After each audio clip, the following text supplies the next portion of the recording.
What are you Chris, seeing? Well, the spikes on my thing are looking somewhat small. Should I turn up my gain? You got a small spike, tiny homie. ass spikes. What? You will got them tiny ass spikes. Look at this motherfucker. Urgent. This is Nancy Pelosi. Will's spikes are smaller than ever. Can you help out?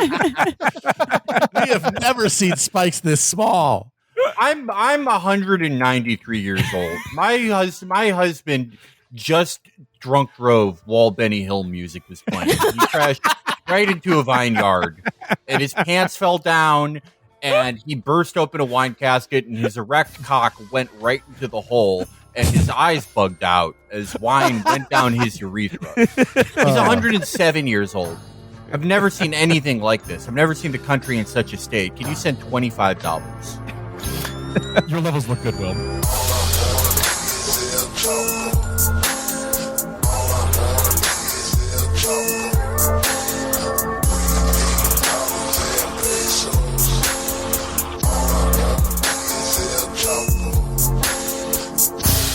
All right, so to officially start the show, it's Chapo, Monday, June 27th, and we've got a full house here today. I mean, the topic of today's show, you pretty much could guess off the bat where we're going to be spending. I was gone over the weekend. Did something happen? I was in San Francisco at Pride. I've been looking at my fundraising emails, and I know they're really still into that January 6th thing. Did something happen? Well, yeah, Amber, if I could get serious for a second, it's just it's this feeling, this pit in my stomach of something that I was dreading for a long time, but sort of knew was going to happen. And then it happens. And the question is, what do we and the nation make of this? So I'll just throw it out to you guys now. What are we going to do now that Stav has left Cumtown? There's a fat hole in my heart. What are we going to do without his raucous, mirthful laughter? You guys forget the cascading through my Stav bot skull? exists. Oh, God, that's right. Hell yeah, dude. A cupcake and a candy bar. He was made redundant Just be- many years ago. Nick needs to just get a keytar made with the Stav bot and just go on tour and do a concert where he's just riffing on it. I am 95% sure Nick already owns a keytar. Yeah, it seems like something he would buy. He would find a way to get a keytar that's $10,000 for some reason. Yes. They luckily though, I've heard tell that they're drafting a replacement off Twitter of who has the best replies to Adam. Who's the funniest replier to Adam? And by the way, the remaining hosts, they still think it's funny when you call him a gay bug on Twitter. It's good shit. The more you do it, the higher up on the rankings you get to get eventually offered the job. It's beautiful because it never gets old. It's the most beautiful. It's like a fine wine. Yeah, they should do so they should, in their RSS feed, they should have a golden episode that you get, and they pick 5 people, 5 Cumtown listeners. And it's obviously it's you got the stereotypes like you have in Willy Wonka. You have a Midwestern corn-fed guy who calls Adam a gay bug. You have sort of a Brazilian, German, Italian, Brazilian type who's still posting Pepe. He's 3 frogs behind, most South American right-wingers. Some type of Brit, an alarming Brit, and then. Let's spice it up. It's 2022. How about a listener from Japan? And then one from Vatican City. An illegitimate child born in Vatican City. And that's the Charlie. And they have to tour where Cumtown is recorded. And 4 of them are killed. And then one of them becomes Stav. In every 1,000th Blue Chew packet, there's a golden ticket to the Cumtown factory where all the cum is produced. There's a river of cum. Yeah, the Brazilian one falls, just gets rolled. Yeah, he falls into the river of liquid Blue Chew and gets priapism so bad, all the blood drains from his brain and he dies. Oh no! All right, well, Roe v. Wade was overturned on Friday. Oh, that thing. By the way, I honestly feel like how you look at what happened and the response to it.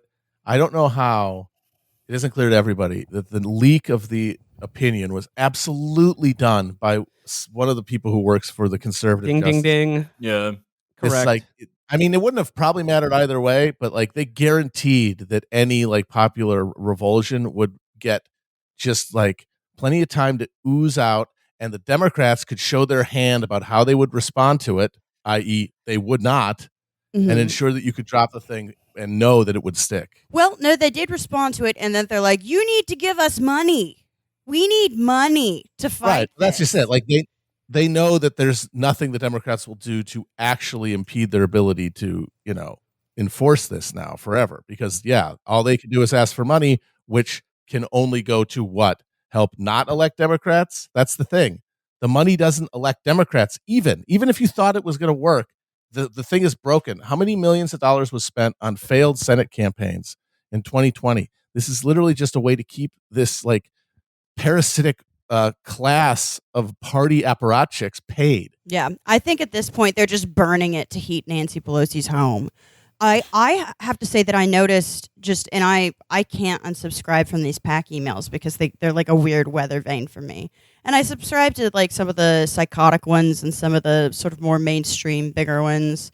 I saw, and whatever, this is anecdotal, I saw less appeals for fundraising after it was overturned because they just I think they just threw in the towel on that one. I've seen more on January 6th hearings since it happened. And again, only been a couple of days. Wait a second. Did you know that there's going to be a surprise guest at a surprise January 6th hearing tomorrow that's going to blow the lid off abortion rights in this country? It's coming back. They're getting Clarence Thomas's wife to testify, and she's going to resign from his marriage and life. And he's going to then resign and commit harikari because of the dishonor that he's done to the country, and then boom, we're in gravy. What's the word they like to use? Straightforward from here. Mm-hmm. Yeah. He's going to use the ceremonial family sword that's shaped like a pube. Well, the fundraising, the fundraising bricked though. So after the memo was leaked, they raised less funds in a weekend than they did in the hour after RBG died, which is, there's always going to be enough money to pay for TV ads that don't fucking do anything, that pay for consultants, but they're getting diminishing returns. You can only get elected and do barely anything so many times before you tap people out. And to that end, I feel like there is a current of dissatisfaction with the under 30 libs, the people who, for good-hearted reasons, spent their hard-earned time and money to go to Georgia in January of 2021 and elect Warnock and Ossoff. They're now waking up to the way that the Democratic Party operates, more or less. That's probably not going to really result in anything, but I do feel bad for those people, and they're certainly paying less dividends to the Democratic Party than they did in 2018 and 2017. Yeah, I mean, I think it shows that everyone has an exhaustion point. Even like the most dyed in the wool, even the choir runs out of like oxygen at some point. I mean, do you think the fact that this is a nightmare scenario that a lot of people said was like going to be the result of the Trump presidency, and it is a direct result of that, but like it's happening under Joe Biden and a Democratic Congress. I mean, do you think that factors into any of this? I mean, because like this is a real you had one job kind of thing, and it's not so much that this happened that's so shocking, but like I guess still even now, just how utterly just unprepared or just seemingly just not willing to do anything. I mean, like this is like the one thing that they are supposed to do, and like wouldn't this be the occasion for just a mass resignation of every single Democratic leader in the country following a disaster like this? You'd think. I don't know. I would think that the election of Trump, if they had honor, but they do not. Yeah. Well, because the thing is, the reason they will never do that, is because they have all decided through processes that they will tell you are rational and reasonable and not self-interested, that they are the only people who can do anything. They're the only people who can be in those positions to get the least bad outcome. If you had anybody else in there, the world would be over at this point. They are the only things standing in front of Armageddon. And they really do believe that because they're the only people who can get things done and understand what is realistic. But of course, that just means that they have convinced themselves how to allow anything to happen as long as it keeps them in their position, because that's the greater good as they imagine it. But no, I'm afraid not. That's not how it works. You're literally 900 years old. You don't know where you are. Right. I don't you think smell toast all the time. Right. I don't really think there's anything that could have been done to prevent the Supreme Court ruling from happening outside of like, I don't know, Biden sending the Punisher to 6 Supreme Court justices' house. I'm going to admit I'm an idiot here, but I know a lot of people are yelling at Obama because he didn't codify Roe, right? That they didn't pass a federal law.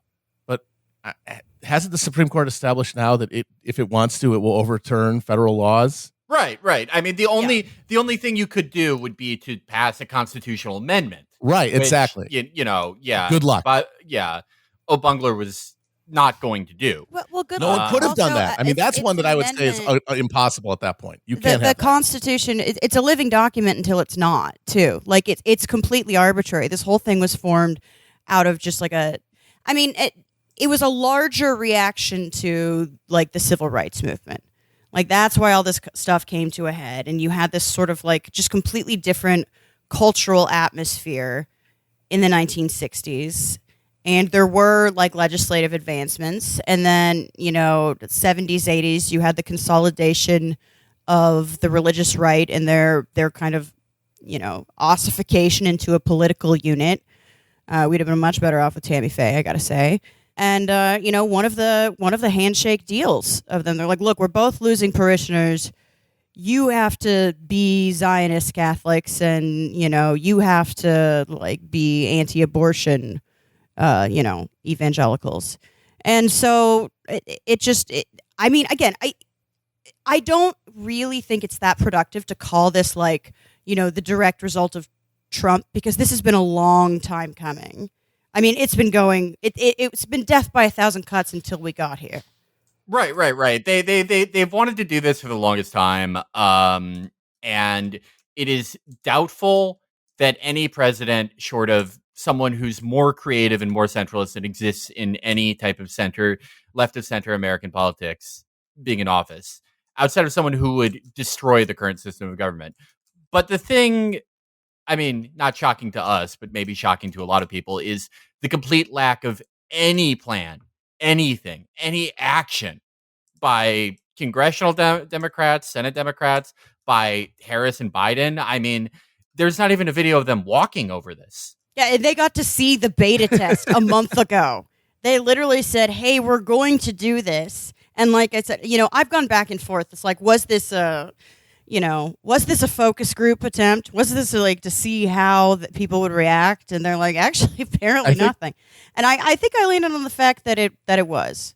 It absolutely was. The more I think about it, it's like everybody talked in the immediate aftermath of the first leak that it's like, well, this is a draft decision and Roberts is there. Who knows what? And maybe this is part of a negotiation process. And maybe it very well might have been that the thought was, okay, this is a bombshell. We're winning everything. Do we want to really fuck that up by like changing the rules, by forcing the Democrats into like, okay, accepting that the rules had changed? And that means that maybe they decide at that point, you know what, fuck the court. Or they like actually do make a move on judicial review, which is now like this bulwark of conservative power now. And if that happens, they'd be fucked because what are they going to do? They're the fucking Supreme Court. At the end of the day, you know, they can make rulings, but they cannot enforce them. And they know that. And so there is that danger. Like maybe the Democrats find this to be the line in the sand. And so they figure, let's put it out there first. If they do like go shithouse at the prospect, then maybe that gives like Roberts the leverage to talk him down to some sort of like Casey-esque compromise.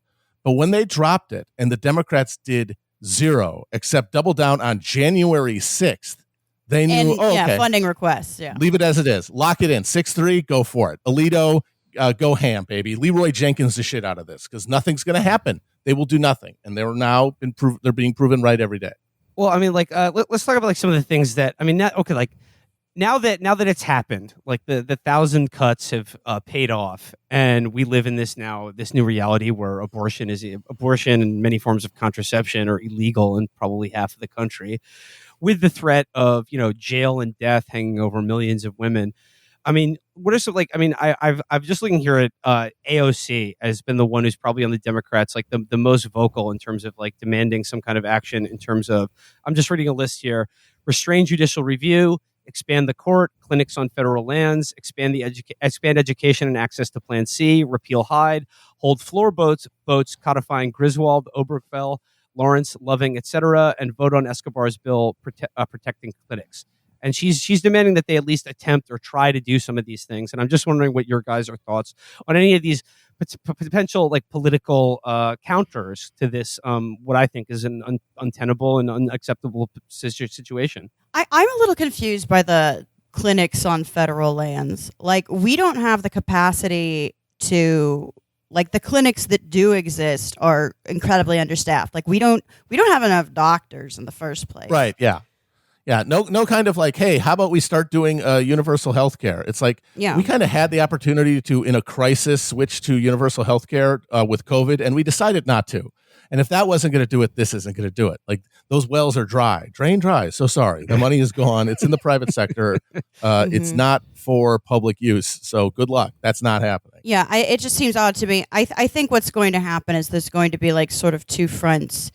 And like, obviously there's going to be the political front and then the relief front, and people are going to have to, hey, you got a car? You know, there's a lot of driving people over state lines, and there's a lot of good organizations for that, and, you know, paying for things. I mean, the problem is that like this just literally isn't something that could exist without a formal medical infrastructure, ideally. Like, a lot of people sort of have this idea. It's like, oh, it's misoprostol. You can just take a pill. And it's like, you know, that's like an abortion. Like, it's pretty safe as far as that stuff goes. Complications are rare, but you're looking at, you know, you can have an allergic reaction to it. It might not abort fully. You can, have like a blood clot or get an infection, or, you know, all the things you can get from like getting your wisdom teeth out, basically. There is always a risk with stuff like that. So that means you might have to, even if you are able to whatever dark web misoprostol, which by the way is not appropriate for every abortion, you could have to go to the hospital, and then you're in a position where it's like, okay, well, what are your EMT's beliefs? You know, is your emergency room physician a snitch? Like, I think there's going to be, I mean, again, misoprostol does cover a lot of stuff, but it's still very dangerous in terms of like, well, on the really, I don't mean that the procedure is really dangerous. I mean that like on the off chance that, say, you just like are vomiting for 24 hours and you have to go to like get an antiemetic from, you know, the fucking emergency room. Like, what are you? They're gonna be like, oh, why are you throwing up? They're probably gonna do a blood test. And they're gonna be like, oh, have you tried to do an abortion today? And like, you know, no one wants to end up like Purvi Patel or Bebe Shui or, you know, well, by the way, big Hoosier pride here. Both of those women were prosecuted in Indiana. Indiana has, in many ways, been the laboratory for prosecuting women for either attempting abortion or trying to kill themselves, which resulted in an abortion. I don't know, man. I think moving people around is like the immediate concern. But then in terms of the political stuff, I don't know how realistic it is as a short-term solution to like pack the courts. I mean, it's going to like take a while. And I don't think it's worth protesting the Republicans because they're just not on our side. If anything, we should be like haranguing the Democrats. You failed us. You know, what the fuck are you good for? Get your shit together. We want some militancy from you. Like, they're the people we're able to make uncomfortable, not the fucking Republicans. They don't give a shit. Yeah. Yeah. No, that's absolutely true. Like, if you do think that there is anything that the government could conceivably do to change this trajectory at this point on this, like to actually fight back on it, then you have to, I'm sorry, as much as the Democrats are absolutely fucking useless, they are just squatting on all the meaningful centers of power that exist like within the system. Because we're assuming that the system is perpetuating here, right? That we're not going to do a revolution. That's one thing. But if you're not doing that and you want to imagine like the system that we live in doing something better, then that means the Democrats have to change. And the only way to change them, as we've now seen, is to just essentially, harass them into obedience, cow them, right, intimidate them. That's look what the Tea Party did starting in about 2010. Mhm. Like, and it worked. Can anyone look at that and say it wasn't one of the most successful political movements of the last? Yes. I mean, the 100 question Because is, those like, what people does are that less entail? servile than your average like Democratic partisan. I mean, the question is like, what does intimidate them really entail, like practically? And that's a real live question. I don't know the answer to it. Well, especially But because start they there. don't seem to care. Don't if they start lose imagining like elections. Yeah. don't start with gaming out how you would do court packing. It's not going to happen. Yeah. Like those theoretical questions are so down the pike of you would need a completely different party to do that, and that means everyone has to do a lot of things between X and Y to even consider what court packing would look like. Mm-hmm. As far as like immediate executive actions that could be taken, right? Because that is a gigantic concern, like a lack of medical infrastructure, a lack of personnel. The things that Biden could do require like a level of confrontation that not just he, but no Democrat that I can think of outside of maybe Big JB is comfortable with. I mean, okay, if you are ordering like the National Guard or the military at large to like transport women around, or ordering medical personnel from the military to perform procedures on women, you're absolutely going to get religious objections. You're going to get some fucking crybabies, and you have to be ready to throw them in prison. What Democrat's going to do that? Well, No, To do this, I mean, not even to get to, curtailing judicial review, which is like, I mean, I think that's the big prize item, but just immediate administrative action. It is a level of confrontation and aggression, and just a certain baseline of fighting that I cannot picture any Democrat on the national scale. But the thing doing. is, it's not just because they're cowards. It's not a personal. It's not a problem. It's not like that they are just bad and weak people. They certainly are. But in addition to that, they're operating in a context where they know in their bones that if they raise the stakes by like starting to break the rules the way Republicans do, and the way that like left liberal columnists are always yelling at them to show that they're actually radical, the Republicans would answer with something that would destroy them in a meaningful sense, because they're only and they're allowing them to hang around because they serve a useful function. The moment they assert actual power against like the necessary prerogatives of like this party that is in power, they will just say, okay, fine. A state, every other state doesn't get to vote, and there's nothing that they will be able to do to stop them, because the thing they would need to stop them is the ability to actually mobilize people and get them to do things other than vote every 4 years or contribute to a fucking email solicitation. And the Democrats cannot have that, because that party is not led by them. Well, this works both ways too, because the Democrats can't set a precedent either for action, because then they're going to have to keep doing it. And the Republicans now have set a precedent. So there's not going to be like a toothpaste back. I mean, they've gotten a taste of banning abortion.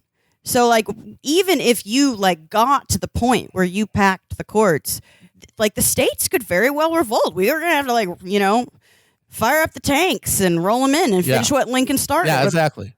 Yeah, But, Florida and Texas aren't going to say, oh, okay, never mind. Yeah, federalism. You changed the rules? Is this Okay, we wall accept that we are running into really hard right now? To that point, though, it's like whether it is packing the court, or like the examples you've spoken about like using the federal government to like directly defy state laws. Like, for instance, like if Joe Biden or a national any national Democrat like went to Texas with like a fucking bag of morning after pills and started handing them out to people, or saying, "I'm like a really fun Santa Claus." Yeah, I'm here to facilitate any woman seeking to terminate their pregnancy. I'm there. I'm here to to break Texas state law and then essentially dare them to arrest the president or a sitting senator or a congressman. Okay, and like what you said, Matt, this scenario was like, yeah, it's not hard to imagine at all what the Republicans would do to any actual direct defiance of their authority, of this kind of this theocratic tyranny that they've now accrued for themselves. But the thing is, it's sort of like those nightmare scenarios. It's just like, what are you supposed to do? Because they're already doing nightmare scenarios. It's not acceleration. The Democrats say we're gonna give them permission to do worse stuff. The rejoinder is they don't need permission. But when you do something, there is a direct considered response to your action, and that is in this kind of context, it's a raise. They're not going to fucking fold. They have a winning hand. They have the fucking nuts. They are not folding that fucking hand. They're going to the river. Well, let me ask you this though. Like, so I was talking with a friend about this, and I don't believe the will of the people. I think we would all agree the will of the people doesn't determine anything. But this is not a failure of will, because obviously the majority of Americans are to the left of the Supreme Court on abortion. But I do kind of believe in hubris. I do think it's possible that you are going to get women who are like, I have an ectopic pregnancy. The baby will not, there's no baby. I'll die. The baby will die. Can't live outside the uterus. Or, something like, I was violently raped. Do you think like, women coming, because again, it would have to reach a critical mass because like, obviously the parties don't really care what the people want. But I do believe in hubris. I do believe that they might reach a point where they're like, we're like really losing favor. Right. Well, that's what I kind of think they're banking on. Because this is, we see the same dance with any social issue, with any social conservatism in America for the past 50, 60 years, right? Which is that you start out with things that like a general silent majority kind of agrees with, or at least passively agrees with. Something that you have a simple majority with among voters who count, more or less, under the current system. But then the problem with inflammatory social conservative rhetoric is you have to keep upping the ante. You have to keep doing worse and worse things. The problem with keeping doing worse and worse things is that eventually you run out of people that no one cares about. You run out of people that no one gives a shit about. Yeah. You start running into people that those voters do care about, that they know, that maybe they are. Mm-hmm. This is the remaining three people, that you haven't alienated who still vote for you are going to get pissed off. Right. This is the dance that we've witnessed for generations. Democrats are banking on the idea that they overplay their hand and probably overplay it quicker than we're usually used to. The problem with that is if they're acting like they're not afraid of electoral backlash, what does that tell you? Mm-hmm. We talked about Democrats don't want to up the ante because they're afraid that Republicans will do things that will destroy them. They will in turn up the ante. Well, they're already going to up the ante to that extent. They're already going to up the ante to the extent of like, okay, these votes don't count. Like Amber, to your point about hubris and like the possibility of something, something becoming a national story that shocks and repels the conscience. I'm just thinking of like the example of the referendum in Ireland, which was started by a woman who died of an ectopic pregnancy, a wanted pregnancy, who was basically left to die on a hospital floor. That compelled, it shocked the conscience of an otherwise culturally more conservative than we are a country. And they just decided that this is not, we cannot have this in a modern civilized country. And they legalized abortion in Ireland, which is, a country was thought to be in the, death grip of the Catholic Church. But the Republic of Ireland is less culturally conservative than the U.S. right now. Yeah, they got heliocentrism like 3 years ago. Right. That is the plan, though, right? That in Democrats' perfect world, though, that's the plan. That there are enough like awful stories of women dying that it both juices donations and lets them win at a level that is comfortable to them.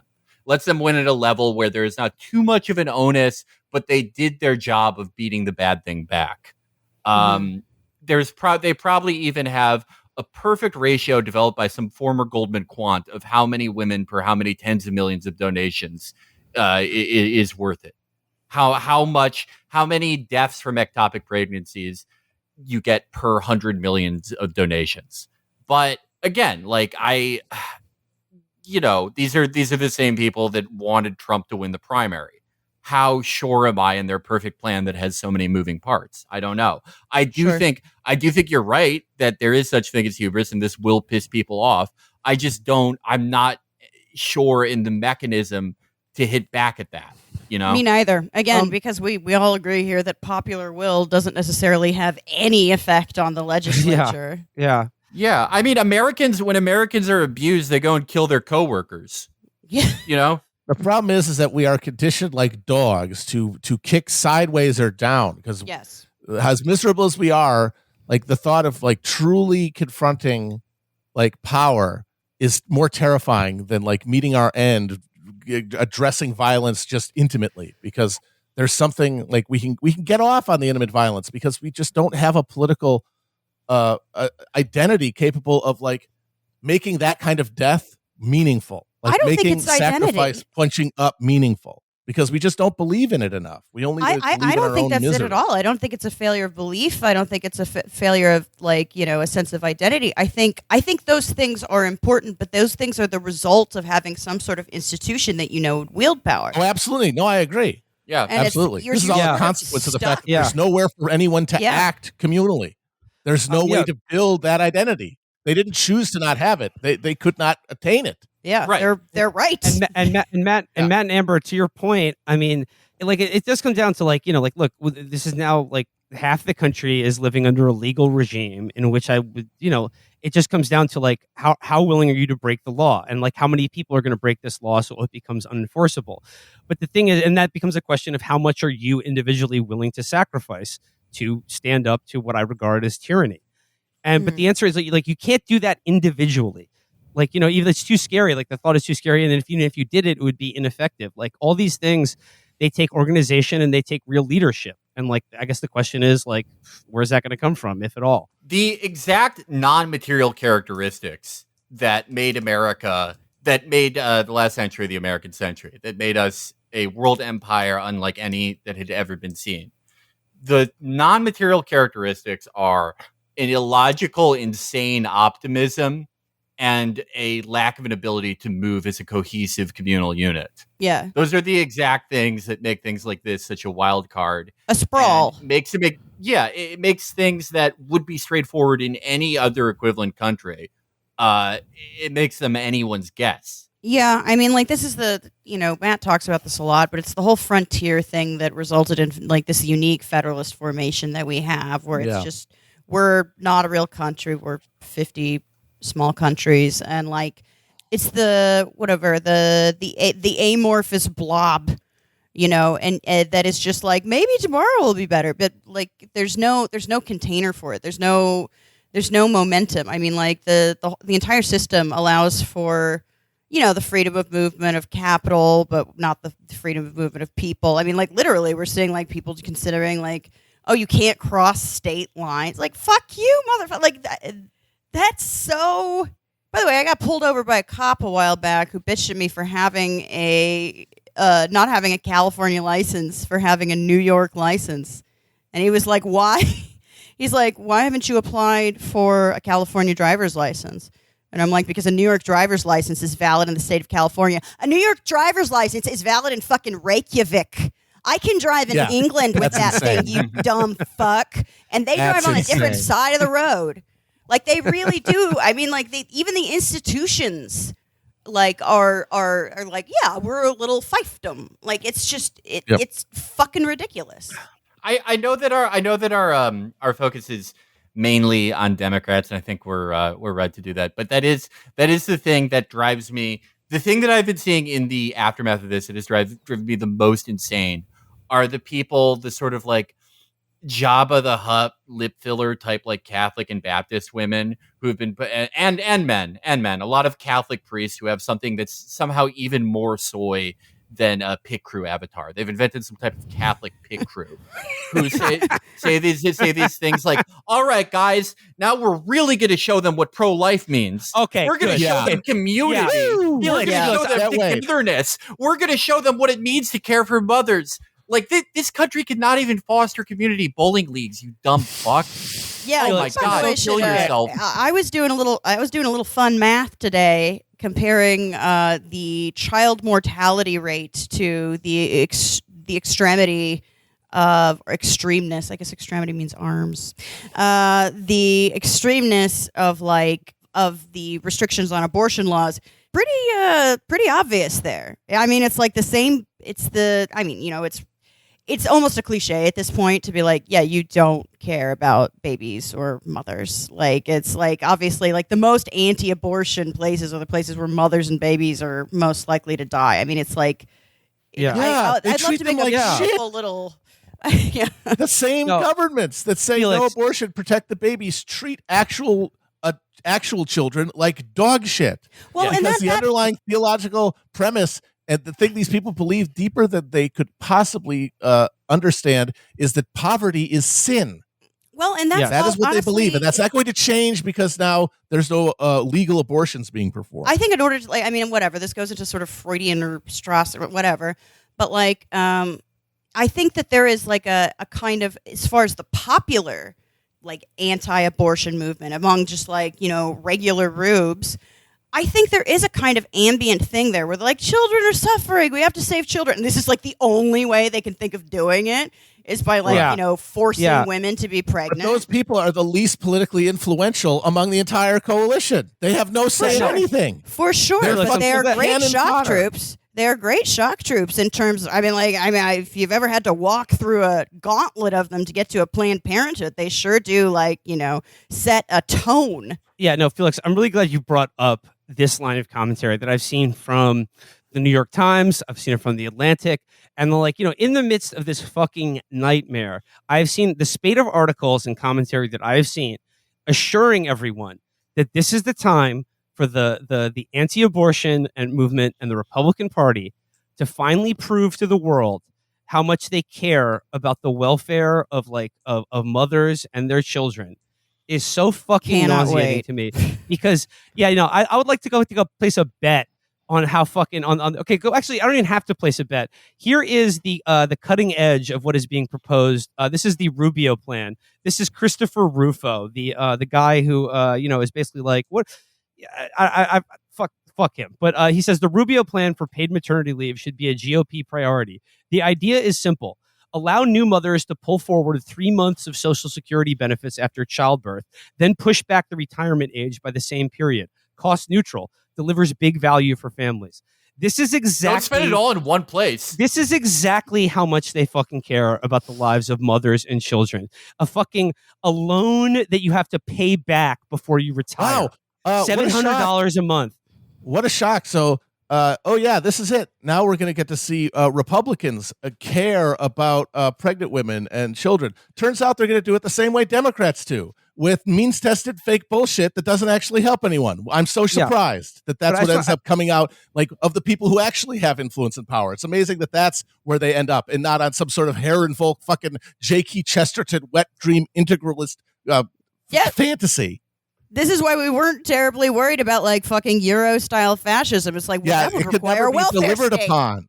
No matter what flavor of fascism we live in, or it's like rainbow flag or fucking Trump fascism, it will have Pell Grant recipients getting 5 years of fucking tuition redeemed with fucking Shakey's pizza points. That is what you get for social policy in the future, in the now. No, there's no mechanism for popular preference for anything else to make it to the top levels of policymaking. It gets filtered out by both parties. Yep. All you get is fucking capitalism is too powerful. You get tax credits, and you get the ability to literally work more when you're old, so that you could take some time off to be with your fucking kid and form those crucial bonds that are supposed to foster. You'll make it up later. God forbid you have more than 2 children. Life. Yeah. You're just gonna work till you're dead. Yeah. I just want to say one more thing though on this issue of and I'm talking this is the liberal media that is giving the most voice to this idea that here's the real chance for some sensible social policy from the GOP and the anti-abortion movement. That of course we take at face value their claims that they love all infants and mothers. I cannot help but notice that in all of these sort of dream casting scenarios about all the great healthcare and benefits they're going to be supposedly providing all of these new children that are going to be born into this country to people who otherwise wouldn't choose to bring them to term. Nowhere in any of these paeans to the alleged compassion of the anti-abortion movement are they mentioning the handcuffs, prison sentences, and death that this will bring down on potentially millions of women. That is not being talked about at all. How many of the people are going to go to fucking jail, are going to go to jail or die because for no reason, for doing nothing wrong? I also think these conservatives are going to find out that a lot more conservative women than they think are going to go get abortions. I mean, I think they literally have blinders. I think not the women that I'm around. Yes, they fucking do. Of course they do. This is why I was so fucking pissed at Planned Parenthood for going after, even before Amy Kobe Bryant and all that. Like, they fucking were just like, Trump voters are stopping the blah, blah, and like, I'm like, Planned Parenthood, shut the fuck up and give people abortions. Quit fucking lobbying for fundraising so that you can like fuck. Do you know how many Trump voting women need abortions? Like, for the love of God, stay on message. And I think, honest to God, the doctors, by the way, have to know this. This is their social media team or whatever that's doing this. The doctors have to know, their base of clients or whatever, or patients, whether it be for birth control or for an abortion or whatever. They know that some of these women are fucking Republicans.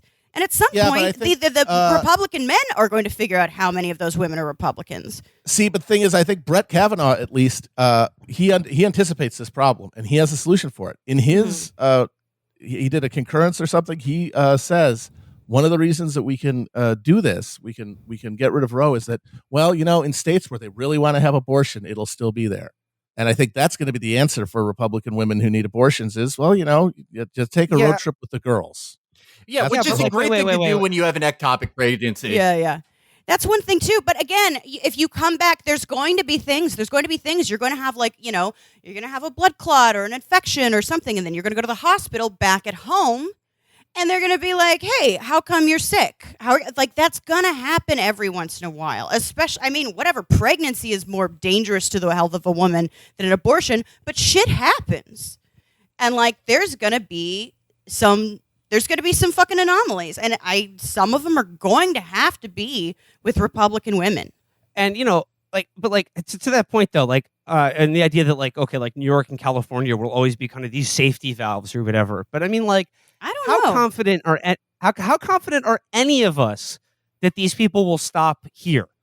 Because one more Republican president, how fucking quickly do you think it will take them to pass a national federal abortion ban in which it is now illegal in all 50 states, regardless of what the state governments think about it? Because look, to give it credit, if you think abortion is murder, you can't just be like, okay, well, it's fine if just states decide if they can murder a baby or not. Right. And I would say most of these people don't actually believe that, but the people in power, I would think will hesitate about a fucking second before fucking carrying this out. Because I think to them, it's not about is abortion murder or not? I think it is about how to enact as much cruelty and sadism on the lives of people they consider beneath them possible. Oh, totally. And provide something that sounds like care for children to suffering miserable people while not actually caring for children. It's like this weird bait and switch thing, too, where they're like, hey, look, we care about kids. We're not going to provide fucking welfare, but we'll force pregnancy on women. That's I think, the thinking behind it. I really believe that. Right. And in the practical sense, for a Republican executive, the thing that you do instead of the Democratic equivalent is I'm not getting anything done. I'm tanking. Okay, no more Juul. I have to look busy. Everyone has taken the playbook of Democratic mayors in the last 30 years. The Republican equivalent of that will be, okay, now we're going to make it so that you can't get a second trimester abortion in New York. With social issues, you always have to up the ante. And there is never going to be a natural stopping point. It's never going to be enough because it keeps going. Felix, what did you say about Jules, though? Huh? What did you say about Jules, though? What did you say? I said that No, wait, what's happening to Jules? Felix, I need you to fucking tell me what's going on with Jules. Brandon leaned on the FDA to ban Jules. It was part of a Michael Bloomberg initiative as part of the $10 billion he spent on politics. This is the only dub that Michael Bloomberg has notched. In gun control, nothing. Well, you know what? Point for the left, point for the right, point for the left. Who said they were on our backs? But yeah, no, that will be like in future Republican presidencies, that will be the banning jewels. Except instead of like, a personal vice that's curtailed, it will be like, okay, it's the same thing too. Further. Instead of forced pregnancy, it's nanny state shit. Like they both have their tactics to avoid actually providing like welfare in a democratic economy. One is like fucking forced pregnancy, and the other one is like you don't get a big soda. The crazy thing is, though, is that you end up getting, because there's really only a handful of actual issues they can quote unquote do something about because everything else is automated. But remember, the first guy to promote the idea of getting rid of jewels was Trump. Remember? Well, he was a Democrat for most of his life. Well, no, it came from Melania. She was the power behind the throne because she was worried about Barron and his friends getting addicted to fruit-flavored jewels. So I could see them doing it like in a based way eventually too, because like eventually you got to flip all the switches, and banning jewels is one of the switches to flip. Oh no, yeah. Well, it is actually banning personal consumptive habits is a bipartisan thing in America because it is one of the only things you can do to look busy in any executive role, whether it's municipal or federal. Yeah. I do think that it tilts more Democratic usually, but yeah, no, you are right that Trump is the guy who got rid of mango. I'm just saying, and like, that there is a world, there's a of world things to ban. Once you, all right, Overfell's gone. We got the contraception, we got gay sex. Even what are you gonna? Eventually, you can't stop banning things because, as he said, it's all they got. So jewels are going to be a thing you could ban, and that's going to happen right before prohibition. By the way, and then like the Earth getting swallowed by a fucking supernova. By the way, I mean, like, I just with the news about from the weekend. I mean, many people have reached out to me, and I just want to let you know, like, I am obviously terrified by the ban on jewels, but I'm standing strong. Even though like my life is under threat right now, I will get through this. I will try to get through it. But like your support means a lot for me, and like there are many jewel advocacy groups you can consider donating your time and money to. Hang in there, sister. I am kind of happy about this. I jewel a little. I don't own a jewel. If somebody, I'll kind of share one sometimes once in a while, just like I would bum a cigarette or something. You're bogarting the jewel. I'm a mooch. Exactly. I don't sit around and do it like some of my compatriots do. But I am still in favor of this because it means we are going to get back to the steampunk ass vape rigs being the way that people fucking vape. You could kill a man with those things. Stuff people make in their own homes out of like their apartment radiators. That's how we're going to reindustrialize America. Like a giant fucking like a meerschaum pipe vape with like the fucking Pequod. Looks like a phonograph. It looks like a phonograph. Yeah. I want that. Like a 3D printed like Elkin horn or something.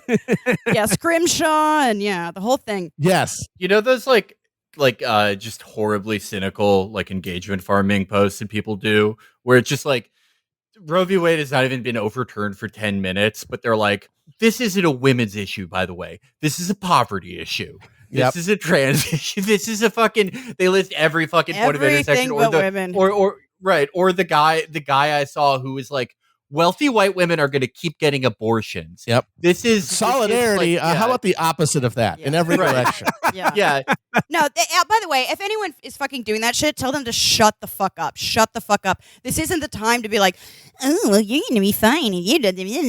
Shut the fuck up. It's all hands on deck, motherfucker. Who gives a shit? Yeah, there's 3 minutes of social solidarity in America, and that's 3 too many. Yeah. You instantly have to go to that. But I do want to see that with vaping.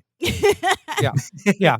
This is people who live close to the Canadian border could just go to Montreal and get the banned mangoes. This is going to hit people in blue states the hardest. Check your privilege. Well, it's hitting me the hardest, honestly. I mean, I don't mean to like categorize my grief and suffering, but it is at a great deal higher than everyone else's in this country right now. Are you stockpiling? Fuck no, I'm fucking biting my fingernails down to the fucking quick. Oh, you're trying to wean off. Wow. Mm-hmm. Yeah. Respect. You can get. It's very easy to get a non-jewel. I know. Unit. I'm getting another rig. I'll be fine. I'll be fine. Didn't they say though? Like, wait. Don't cry for Will. He's already dead. Do something for cigarettes, like remove the. Well, they're going to remove the nicotine from cigarettes. Yeah. You guys have seen The Fifth Element, right? Yeah. There's a scene where it's all the I saw filter? it last night. yeah, he's got like he's trying to quit smoking, so he has cigarettes, and like the filter keeps getting longer to wean Yeah. him off. They're literally doing that yeah, as government policy. Right. All right. And That's it will fine. The just make filter's people good for smoke you. more cigarettes. yeah. Yes, of course. Oh, good. More packs, more economic activity stimulated. Well done. Okay, I want to bring up another. This is like this is like again another like a weird thing that's upset and disturbed me. I mean, like along the lines of Felix, you brought up the wonderful compassion now being offered by the supposedly generous social safety net that the pro-life movement is going to provide America. But I'm wondering if you guys have seen this rather glaring and disturbing trend that I've seen a lot of examples of over the past weekend, and I'm referring to basically these like vacant doll-eyed couples standing around in front of the Supreme Court with big signs that say Yes. give us the baby. Yes. Give us the baby. I've seen The fucking 5 or neighbors 6 from Rosemary's Baby. Like, I've oh seen my 5 or 6 of the couple that Vera Farmiga kills in Running Scared. yeah. Holy shit. It's a very And to okay, serve man kind of. Yeah. Yeah. Give us the baby. Give us the babies. And I bring this up because, I mean, like, not just for like, the obvious ghoulishness of like, I mean, look, sometimes God don't miss when he takes out your sperm. You know what I mean? Like, there's a reason for this. But like, I'm thinking of it in the context of the quote, domestic supply of infants. And I'm thinking of like, where is this all going? And I'm, I mean, obviously, like a lot of this anti-abortion stuff is very infused by the Catholic right. And I think we're looking at a situation not dissimilar to like Franco Spain, in which that domestic supply of infant is taken from, families or couples or women that are considered unworthy and just sort of given to religious organizations or families, just straight up stolen from them, like Magdalene laundry shit. I mean, there's a there's a degree of, I mean, crisis pregnancy centers are really complicated. They're all bad and they're all coercive. But some of them, and here's the situation: you actually can't underestimate women. I know lots of women who have nothing against abortion, but didn't want to wait like 2 weeks to go to Planned Parenthood because the waiting, or they didn't live near one. And they're like, "Yeah, I'll go to a crisis pregnancy center for an ultrasound. Yeah, I'll listen to her. Well, it's and then they're like, okay, well, I'm going to get a real doctor. Like, it's free. And then there are like ones where women are like, I don't want to have an abortion. I do want to give my child up for adoption. I don't have the resources, and whatever. I'd rather live in a halfway home than on the streets and, see that I get health care and things like that. Again, it's all extremely coercive and disgusting, but they are like services that women use for all of this stuff. And adoption is like barely regulated. I mean, like it's fucking all over the place. I mean, like there's quite a bit of letter of the law adoption that really dips a toe into human trafficking. Yeah.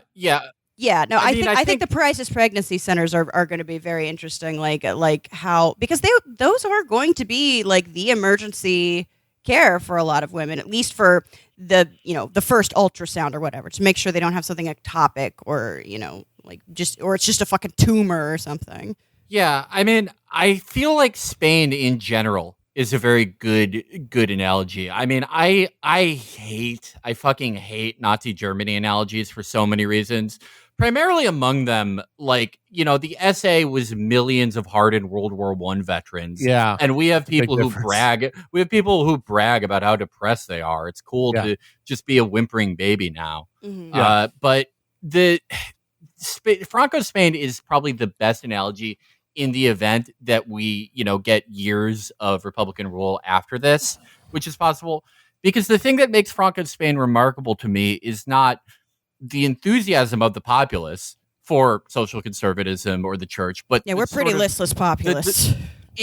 And just exactly like it was in Franco Spain, a completely listless, unwilling, bored populace. I mean, one of their initiatives, which I could see repeated by the attempted national conservatives, was to involve young people in the middle classes in churches to bolster Franco's support among the young. And all it did, somehow, the national character of Spanish ambivalence was too great, and it somehow made the church more secular instead. Mm-hmm. I could see a repeat of that. I think that is probably the best analogy to a worst case future America. Yeah, I mean, I do think, again, crisis pregnancy centers all over that. Even quite a few of them actually sort of admit or say, who knows how correct these numbers are. It's not fucking the Manson cult. They're like, yeah, like a third of the women who come to us get abortions anyway. Yeah, it's not Scientology. Women aren't fucking programmable robots. There is a coercion element there, especially for people who are on the fence. But a lot of that shit is just like, again, dipping a toe in human trafficking. Yeah. Give us the baby. Give us the babies. Give us Amber, the babies. my friend from Alabama told me about one of those places that she went to when she's pregnant. She's been a mom for a few years now, but she told me about how, like, even if you're not like, I don't know if I want to terminate the baby or not, like you're gonna have it, that it's like it's these awful women with those Brayley, Kaylee, Hablaley names. Yeah, exactly. Who just harangue you over if there's like dust on your floor. Yeah, it's not really a great advertisement for the joys of motherhood. I mean, some of them are oriented more towards you should have the baby, and some of them are oriented more towards give us the baby. And I have to say, for women, especially like they're homeless or like, living in horrible situations, and they're like, I don't know, I want to have a baby and give a healthy baby to someone. Again, it's a rational decision, and a lot of them go into it like eyes open. They're like, yeah, these people are fucking cranks. They're psychos, but they're going to facilitate an open adoption for me. I'll get to see how the kid is doing. I'll make sure I whatever couple will pay for my medical care. These things women are just making the choices that they have available to them. And I am disgusted that it's crisis pregnancy centers that are this thing, but they might take on a bigger middleman kind of, baby trafficking role than they already do. Well, yeah. I mean, that seems like to be a secondary function of all this, to knock down the price of the white baby, the big status symbol in America. I mean, the white baby will probably replace Bitcoin as a value store.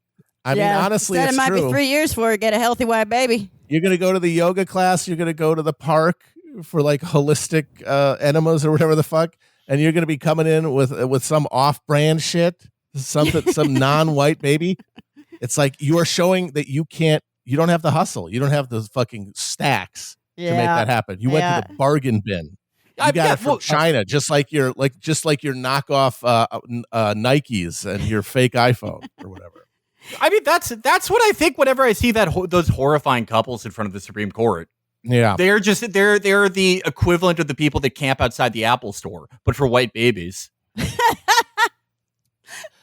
Yeah, it'll be like the new. Yeah, it'll be the new way to like buy Percocet online. It is crazy, and it's really. I mean, if you have fertility problems or you're trying to go it alone or whatever, it is like insane how difficult it can be to get a baby.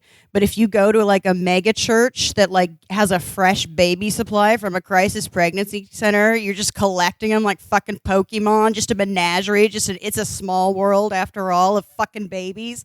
Yeah. Well, again, it will be one of those grim growing industries in America. Yeah. One of the few places where we're expanding employment. Yeah, and it's borderline impossible to adopt ethically because there's these people are hoarding babies. They are hoarding the babies. I mean, along those lines, I guess I just want to maybe wrap things up with just like, I don't know, this reality that we now all find ourselves in, that we now all find ourselves shackled and imprisoned in this fucking this new regime of, like I said, like a more or less uncontested theocratic authority having total control over most of our lives. How do you guys imagine the criminalization of abortion looking in the 21st century, in the coming decades, as opposed to previous eras in American history where abortion was illegal? Do we have to end on that? Okay. I mean, one, I think it's going to be very difficult to predict. Like I literally, it's Yeah. going to be super. Like I will say that like this is a new thing. This is not. I think you're right. This is going to be different than what it was like before, both in terms of the fact that there's going to be a different economy for abortions. Like it's going to be fucking. It's going to be weird having like women purchase from women off the waves and having to move it through Canada or whatever, and probably more underground. If you need a DNC or whatever, like it's definitely going to be different. But I have no idea what the punitive actions are, and this is like I don't think anybody knows what's going to happen. The only thing I can say is like hey, if you got a car and you got like a few extra bucks, send it to one of these direct. I mean, I'll never donate to Planned Parenthood again. They're fucking evil. But go with God. But for direct service provision, like there's a lot of organizations for that. I would I would say I offer one grim prediction, and I think that in the 21st century we will see more actual prosecution of women, which is already happened and already happening, but I think we'll see it at an elevated volume. I think so, and I think, like I said about Bebe Choi and Purvi Patel, both in Indiana, I think they've been doing much like the beta testing of overturning Roe v. Wade. I think they're pretty good at testing the waters, like the far right. Like they've been figuring out they've been boiling our frog ass very slowly for a while now. And I think it's the slow escalation and the slow like what you say, Felix, about just the state of American life. It's just getting slowly and gradually worse and worse every year, just gradually enough so that it's boiling the frog.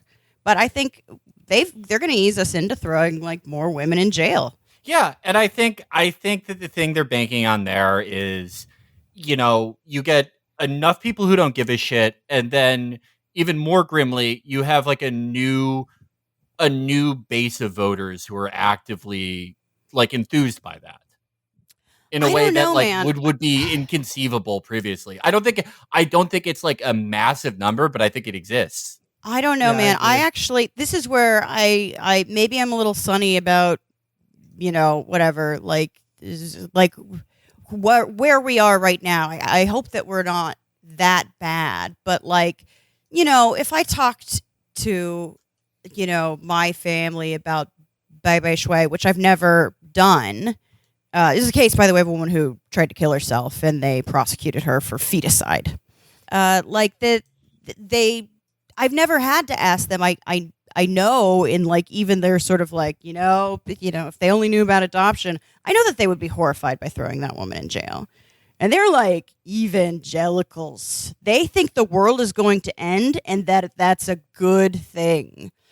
I mean, I don't know. Maybe they're exceptional. Well, the question is, maybe it's different. The thing is, I don't think the question is, whether or not there's going to be, a general sigh of horror as this stuff happens, and that the majority even of Americans are going to not be happy with what's going to happen. I do think that's going to be the case. I have to, but the question is, what will that manifest as? If it's just people independently being like, that's a shame, and then directing their angst about it outward and down, then it won't really matter, because there will be no organized structure of people acting in concert against the drift of things to change the direction, to change trajectory. And here's the issue I have, even with the hubris theory, and if let's say the Republicans are flying too close to the sun here. Let's say they, this results in a bunch of cases where even Americans that are very conflicted or, would say they don't support abortion, but know that there are exceptions, would be disgusted by. Let's say that happens. Do you think the Democrats are going to fill that void? It's not like they're in a position to take the reins. Right. Do it. Okay. Then here is what I will say to kind of bookend that thought. My personal opinion, my personal grim prediction is that we are going to see, more prosecutions of actual women having miscarriages, seeking abortions, etc. Because I do think that excites a small but significantly active younger part of the base. Mm-hmm. But I do think, of course, that comes with pushback. I do agree with you, Amber, that horrifies most people. But to go off what Matt says, I think that if that horror results in money for Planned Parenthood, money for the DCCC, whatever, this just becomes another part of the endless dance in American life. If that results in, and I'm not saying this to like be edgy or anything like that, but I really do mean this. If this results in like reasons for some of these people to live in mortal terror, then I will be confident that we are actually seeing a change. Yeah. It's I literally think things are going to change like week by week. Like I think this is going to develop, this is going to shape up very quickly, and we're going to get the sense of things very quickly. But right now it's fucking chaos. Like I don't even And I think part of I think a lot of the hopelessness that people feel when they try to engage with social media and regular media on like the question of like what's going to happen next comes from the fact that the only questions that can really be asked at that level that we can all participate in are ones that can't really be answered. They're all just these neurotic, rosaries that we go through about like, well, what should we do? Like hypothetically, as if we have the power to do anything, as if our opinion on like whether they should stack the court matters, as if that could possibly matter. So you're going to argue about you could only really participate like as a observer or even a participant in arguments about abstract things that you can't answer because there's nobody there who can stack the court at every level. That doesn't exist. So you have to ask yourself, well, what am I going to do? What am I going to contribute to at the level of like life? And the fact is, if we're going to confront this thing, at some point we're going to be able to like actually challenge, and they're going to raise. As we said, they're never going to fold. They're going to raise. And that means conditions are going to change. Things are going to get more dangerous. Things are going to get more, much less abstract. And then you're going to have to do something. And the question you have to ask yourself is, do you have the horses for it? Yes. As Tom Wilkinson said to Michael Clayton, you want to do that? You think that's good? Okay. Let's not argue about whether you should do it now. Let's just assume we're going to do it because you want to do it. I'm not going to argue that you know your life better than that. I know your life better than you. I'll take it. Do what you want to do. But do you fucking have the horses for it? So ask that question. But the problem is that can't be asked by us or anybody in social media because it's a particular question. Yeah. And there's only a universal and generalized discourse. It's an accounting of like, what do we have in our arsenal? Who do we have? I mean, and those are questions that are dry, boring, and can't be answered in the discourse zone. Yeah. Well, and I think that the other thing is beyond like what can I do on an individual level? Like we have to start thinking about like what we's do we actually have?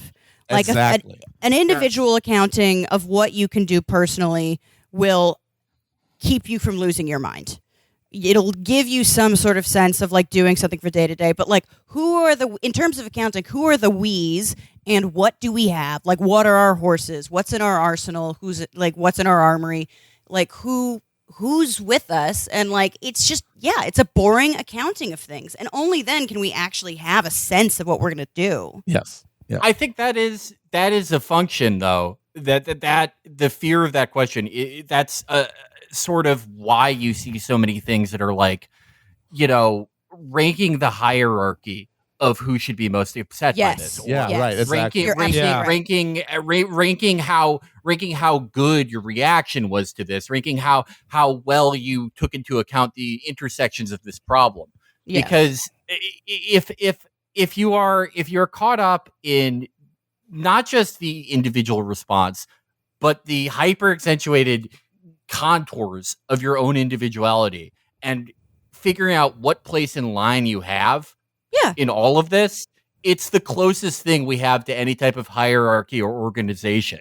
It's like when a cat like pats a blanket because they feel like they're priming a fucking they're priming a teat for milk. It's Yeah. an action They don't even know what recognize they're doing from something anymore. that they no longer do and Yeah. maybe have never done. It's a floating signifier maybe. too, and it's no longer. Here's the thing I've noticed: it used to be called like the Oppression Olympics, where it would be like, you know, a few aspiring Twitter stars would be like, actually, it's worse for me. Actually, it's worse for me. Now it's like people who aren't of that group, which means it's no longer like the Oppression Olympics. They're like, well, why aren't you thinking about, you know, black, disabled, trans, queer women or whatever? Like, they're the most. It's no longer the Oppression Olympics because people are actually observers. Like, it's not just, oh, it's worse for me. It's like it's worse for that person over there, of which I am not. It's hypothetical. It's no longer Olympics. It's ghoulish. It's them looking for the biggest or the most extreme suffering they can and feasting on it. It's the only thing that nourishes them. It's oppression fantasy football. Yes. It's disgusting. Yeah, it's just like, okay, who you got? You got the South Asians in the number 3 spot. I don't know. Their per capita income in the U.S. is a little high. It undercuts their sympathy points. Yeah. Well, you're not picking So the right ethnic I got to go to group. like a mid second round pick. I got to tell you. Yeah, Jews are like the Cleveland Browns. No, this year is when it's going to be really bad for us. I swear to God. Yeah. Going to the camps We're this the year. underdogs. We're the underdogs, I swear. We're comeback kids. Not with Baker Mayfield as your quarterback. Yes. But like doubly frustrating is that there are plenty of people who see this stuff for what it is and say, I'm not participating in this horse hockey. This is not getting us anywhere. And then they decide what they're going to do instead is really get invested in strategic questions about what the Democratic Party should be doing, what Chuck Schumer and Joe Biden should be doing. Questions that are as irrelevant as who is most oppressed by this or whatever, or who is like the best, goodest boy in the progressive stack. That is a question that is meaningless because the Democratic Party cannot do these things. It will not do these things. In my mind, one of the most like carcinogenic trends and like the left media discourse that we're all embedded in is people who use their real estate to say things like the Democrats need to pack the Senate, or the Democrats need to pack the court. The Democrats need to arrest Donald Trump. The Democrats need to enforce the Voting Rights Act by fiat. It's all should-isms. They it's just cannot like, do that. yeah, but even if they could, like, who are you? Who are you? Exactly. Like, you're You have no leverage in this situation. You're woulda, coulda, You're shoulda. creating They're like, a if they fantasy just did for this, your if they just readers. did that. Well, if its and buts were candy and nuts, suck my dick. It's completely stupid. Yeah. By the way, Dad, Matt, I have one disagreement. No one has ever said horse hockey. I just did. You're the first guy. You're the first guy. I love to say horse hockey. The thing that's most astounding over, what the Democratic Party should do type writing is that if you're operating under the assumption that they have made all these choices out of sheer incompetence, then it would be impossible for them to do anything. It would be impossible for them to get out of bed in the morning without hitting their head on their fucking bedpost and dying. No one would be that stupid. But you know what's even more insidious about this is that so even though there are plenty of people who see that for what it is, like they can't do that, they then invest themselves in letting everyone know they can't do that or they shouldn't do that. Instead, they should do this other thing that they can't and won't do. Yeah. And then you get to go spinning around that pinwheel instead of addressing the question of what do we have the horses for? Yeah. Because that question, as I said, is not adjudicated publicly. You know what you want to do. You know what the best strategy is. Go for it. You can't determine it socially. We broke up the structures that allowed for those kind of communal decision making. We shower into the void. All we hear is an echo, is the cacophony of everybody else's self-interest. So just go for what you think is right. Trust your gut, but then ask yourself, do I have the ability to do this? And then that means you have to start talking to other people about doing it. Actually talking about them, about practical questions that have answers. Find that your actually we. could like, hey, should we do this or this? Let's try one. And then you actually try it and something happens. As Find opposed your to the we questions and that start could never counting. be resolved because they could never be enacted. As an addendum to that, I think a very, very well stated, Matt. I mean, like, as far as like the practical considerations, like the only thing I have to add to this conversation right now is that if you're, evaluating your horses and your conscience demands that you break any of these unjust laws, the only thing I can say is do not talk about it on social media. Do not text anyone about it. Do not talk on the phone about it. The Yeah, first sorry, and rule also- of fucking sorry. Fight Club. Sorry, I'm Be sorry. And also, wary of don't fucking anyone- talk about it on Signal.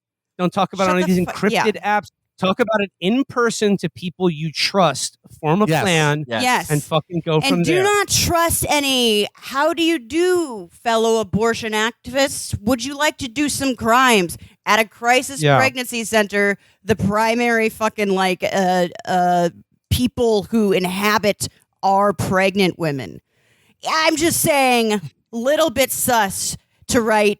Yeah. If abortion isn't safe, you aren't safe. To release statements that it's open season.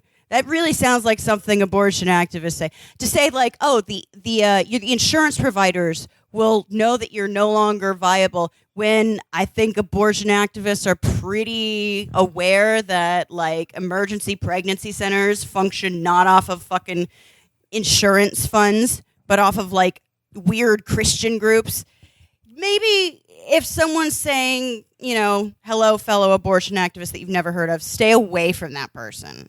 I do think we are going to see a golden age of new undercover cop outfits. Oh, yeah. The undercover cops that will go to these places and will be the how do you do fellow abortion activist guys that Amber talked about. You will see guys in physiques you have never seen before wearing Latigra t-shirts. It is going to be a brand new day. When he shows up with Doc Martens and a pussy hat. Yeah. yeah. But there's another advantage to in-person organizing and decision-making beyond OPSEC. It's that you can actually come to actionable conclusions when you're in a room talking to people and have a baseline trust built on that, and not living in the hamster wheel where we're all thinking that we're trying to do politics, but we're actually advancing ourselves in this social rat race for any kind of recognition without even knowing that's what we're doing. If you're sitting in a room, it's because you want to be there, not like when you're online, which is when you basically want to entertain yourself. Yeah. Yeah. You shouldn't get your politics the same place you get your pornography. I've said it many times. Indeed. It's no good. It's no good. That's why we're here to provide value add in the form of hilarious japes and jesters. And pornography coming soon. Yes. I'm just so happy I got to be back on for a fun episode. I feel really good. Yeah. All things considered, it was pretty fun. Yeah, absolutely. It was a hoot. It was a hoot. There you go. I also said a hoot. A hoot. We've said horse hockey, a hoot, japes. scrimshaw, japes. I know. Yeah. Scrimshaw was Hornswoggle. I just said that one. Well, look, we're going back to the 19th century, the early we might as well just start bringing back the language. Do something fun about it. Oh yeah, and actually, here one more practical piece of advice. This one's for the fellas out there: retain that semen. Absolutely. Yeah. Or ever. Give me the semen. Give us the semen. Give us the semen. Give me all you got. Give me all the semen you got. Don't waste my motherfucking time. Okay, let's leave it there. Yeah. Good luck, everybody. Yeah. See you out there somewhere. Yeah. In the ether. Later. Bye. Bye.